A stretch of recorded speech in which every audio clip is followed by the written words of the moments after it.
Hi, everyone. This is Dan, and this is Daredevil 233. This is it. This is the last issue of Born Again. And this is, as far as I know, also one of the last regular issues of Frank Miller on Daredevil. Armageddon. Freaking, look at this really nice cover right here. We get into this guy. Here we go, man. Take a look at this. So we get opening action. Helicopter guy and Nuke are shooting up the whole neighborhood and shooting at Matt. And this narration here is amazing. He Frank Miller injects just the horror and just the visceral nature of what's going on. It's not just these two guys trying to shoot up and kill Matt Murdock. These guys are shooting up the whole neighborhood. They're killing people in this neighborhood. You can hear the children, the women, the people just screaming down there as they're holding gunshot wounds, dying, bleeding out, and it's nuts, man. This is a crazy fight, by the way. Let me show you this. It's 7 pages. That is so this conflict. It's so rare to see that many pages devoted to a fight in American comic, and it's fantastic. Look at this. He jumps out of the helicopter. You got the Kingpin looking on as this chaos is going on. Matt's trying everything he can. He's kicking him. He's freaking, the solar plexus strike. Attacking the eyes, attacking the joints. Nothing is working against Nuke. There's something up about this guy, and Matt just can't stop him. Meanwhile, he's killing people. Matt's trying everything he can to stop him and save his neighborhood, Hell's Kitchen. And you get this crazy fight, and at this point, Matt's like, you know what? I've had enough of this. No more, no more. He freaking kicks Nuke for some telephone wires. I love this. Ben's kind of narrating right here. My name is Ben Urich. I'm a reporter. Hell's Kitchen is under attack by a one-man army. Matt Murdock is trying to negotiate a ceasefire unilaterally. Freaking kicks him off the roof. Check this out. So this guy's flying into this car, but if you read this dialogue, you can just see the chaos going down there. People are dying. People are hurt. Here's Glory, this freaking this bitch, taking a picture as it's going through. He shoots the napalm at Matt. Matt's jumping down, and Matt's like, motherfucker, just freaking drop kicks him from freaking 5 stories down, right through the freaking car. Steals his gun. This guy's on fire, but he's not stopping. He freaking breaks the butt of the stock of the gun on his face. This is freaking crazy. This asshole freaking shoots up the whole neighborhood, shoots up Glory and Ben, and this is the best right here. So I know it's a big deal, to have this. And I imagine Frank actually had to fight with Jim Shooter over this, because heroes are not supposed to kill in Jim Shooter's sort of philosophy. He was very kind of against that. He had a more of a DC mentality. The superhero shouldn't kill, right? But this is nuts. Daredevil's just a regular human being. He doesn't have superpowers. He's not really a superhero in the classic sense. He's blind. He can't, he only has super heightened senses. And he's dealing with this guy with a minigun on a freaking Huey, and Matt finally says, no more. I'm done with this.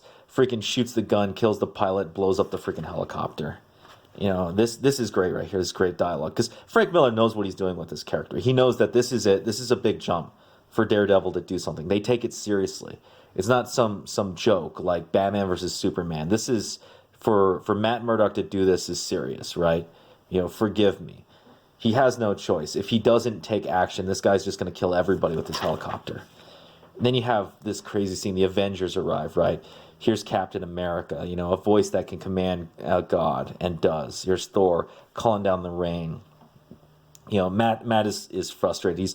He's trying to get information out of Nuke, but Iron Man stops him, right? Daredevil, that man is ours on the federal authorities. Stand back. It's about ready to repulsor blast him, but Matt steps down. Have this face of have this face of Captain America. He's freaking, looking at this like, holy crap, dude. Man. Meanwhile, we go back to the Kingpin, and this freaking stunt that the Kingpin just pulled is not without cost. People are starting to question. This guy right here is like, holy shit, dude. You just freaking blew up a neighborhood. What the hell's wrong with you? He goes off, and he kind of loses his temper, and the Kingpin's like, you know what? Grabs him, breaks his neck, and it's like, yeah, we all understand each other now, don't we, gentlemen? He's still in command. Here's the aftermath. They turned the church into a hospital. Matt's just checking on. Foggy goes over to Glory, but fuck this girl. Goes over to Karen, and also Karen. But Matt's kind of just keeping an eye on the people he loves, right? And then he notices, he hears a heartbeat, and this heartbeat's special. It doesn't, it's the heartbeat of someone beyond normal, right? He chases after him. It's Captain America. And this dialogue between them is amazing, right? Like, Matt's explaining to Captain America that whoever this is, he was more than just a criminal. He was more than just a terrorist. Something's not right about this, and Captain America is also curious about what the hell's going on. And this is a great one right there. He asks them, like, so what's it to you, to Captain America? It's like, he wears the flag. Daredevil, Matt Murdock, he's obviously blind, so he's like, I hadn't noticed. Moves away. And this is some people say that, like, this is the beginning of the modern Captain America, the Captain America that questions authority more often. I don't necessarily know if that's true, but the way Frank Miller writes Captain America, it's really, really good. You almost wish, like, Frank Miller would actually do, like, a Captain America comic. But, oh, man. So Captain America goes off to investigate. This general's corrupt, and I love this, right? We've always valued your commitment and your loyalty. I'm loyal to nothing, General, except the dream. Matt right here, he's stealing the diner's destroyed. His job is gone. But he's like, you know what?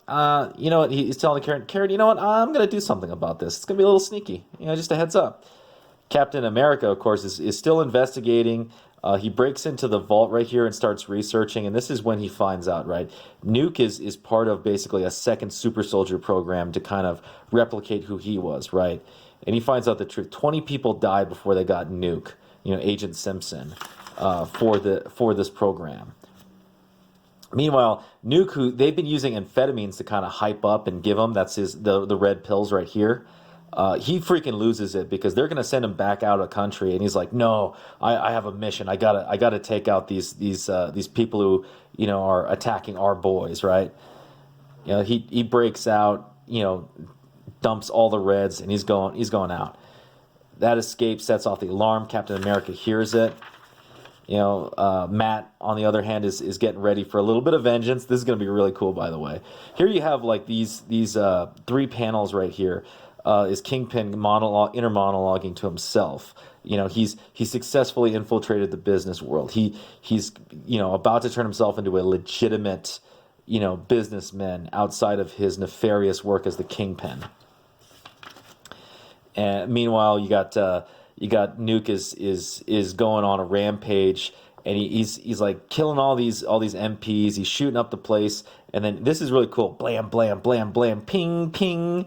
And then he sees this, and Captain America fucking wrecks him.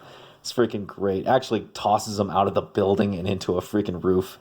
Here is the beginning of Daredevil's vengeance right here. So he beats up these guys, steals $30,000 of money from Kingpin to pay for the diner, right, that he was working at. And then he hears what's going on. Captain America is about to be ambushed. And Captain America, you get this great inner narration of him kind of reminiscing about World War II and a more innocent era for him. He comes out, this helicopters are about ready to dust him. Daredevil saves him, and he steals Nuke. Meanwhile, Captain America covers his escape and smacks these MPs around. This is kind of crazy. So, like, Daredevil is blind, so you're kind of like, how the hell does he drive? And he can't even hear, so I like how Dave Mazzucchelli is showing him just freaking hitting everything, because he's like, fuck this, I need to get to the Daily Bugle. This is great here. You're going home, Sergeant. As long as there's a chance to get him to the hospital, man.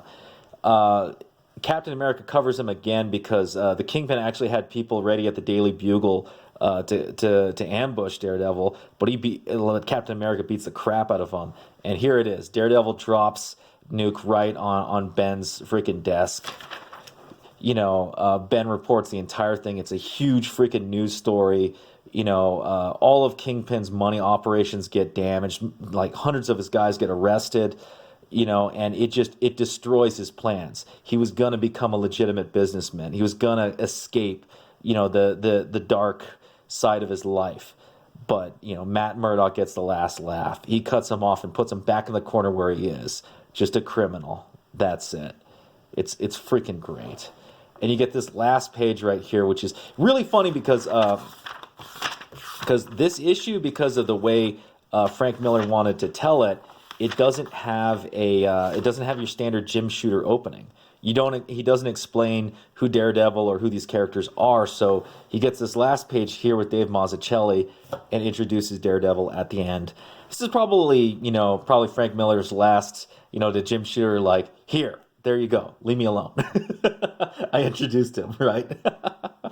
But it's great, man. It is freaking great. And, again, these issues are still really good, even though they're a little bit off compared to the standard storyline. I love how Matt Murdock gets the last laugh on the Kingpin, though. This is great. He doesn't destroy the Kingpin, but he basically, reminds the Kingpin that, no, I'm still Daredevil, and I'm still going to face you and stop and foil your plans. Because I am a man without fear, born again, to continue fighting against your efforts. Freaking fantastic run by Frank Miller and David Mazzucchelli. It has just been an absolute joy reading this and reviewing it. And anyone who wants to read like Daredevil, you got to read this one. This is a great story. Maybe not your first one. Maybe you might want to start out with like one of his origin stories, like The Man Without Fear and whatnot. But this was just so much fun to review and do videos on. Anyhow, that's it. If you like this video, please thumbs up to like it. Subscribe if you haven't subscribed. Hit the bell for notifications. If you have any comments on this last issue, please leave them down below. Or any recommendations for other Daredevil stories. I don't want to stop doing Daredevil videos. Obviously I'm doing a little more of a focus on New Mutants and some other 80s comics, but I still, really enjoyed Miller's run on Daredevil. Anyhow, that's it, and I will see you next time.